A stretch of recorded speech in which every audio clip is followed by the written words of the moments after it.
sí, sí.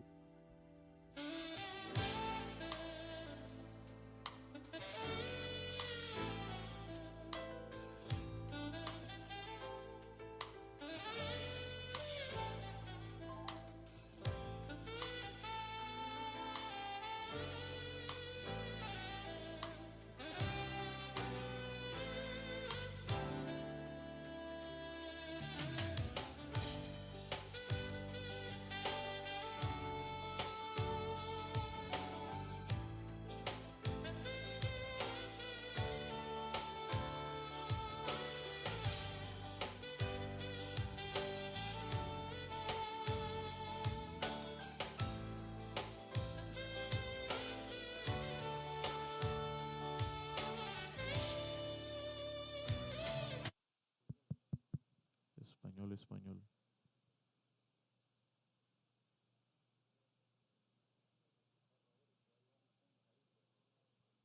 Listo. Español. Vamos a trabajar piso español, ¿oíste?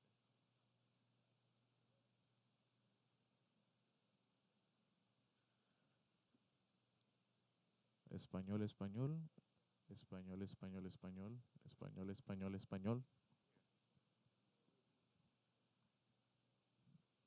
Español, español, español. Español, español, español.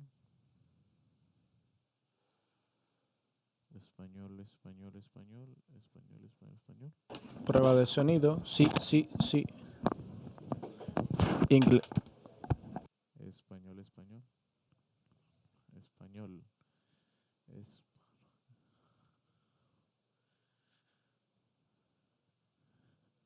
Español, español. Español, español, español. Entonces, español, sí, pero ustedes tienen que poner audífono. Ustedes están escuchando piso español. Están escuchando piso español. Ok, cuando los traigan, Hay que ver cómo van a hacer la prueba de sonido si no me la prueba es que usted se lo están ponga. escuchando piso español. Están escuchando piso español. Están escuchando piso español. Están escuchando piso español. Están escuchando piso español. Están escuchando piso español. Piso español.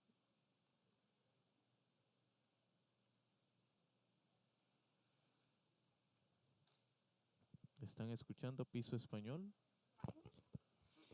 Yeah, English. ¿Están escuchando piso español? Yeah, but then I have to go here.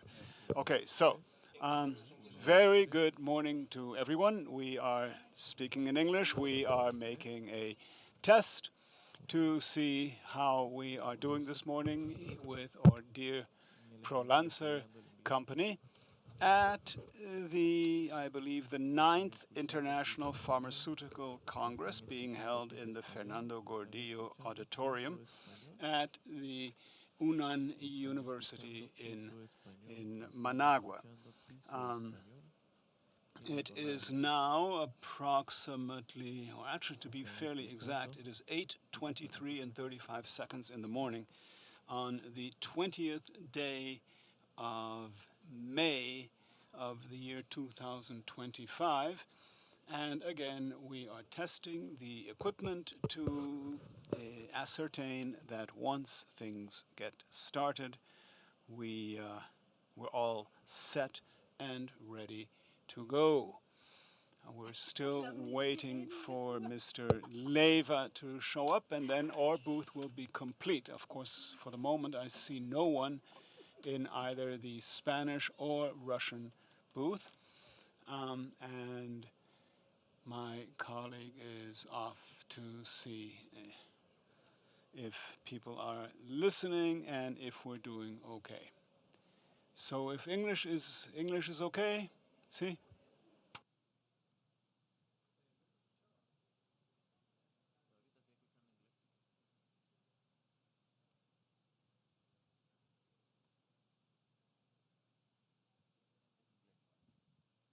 Estamos haciendo prueba de idioma español, haciendo prueba, 1, 2, 3, 1, 2, 3, haciendo prueba de idioma español.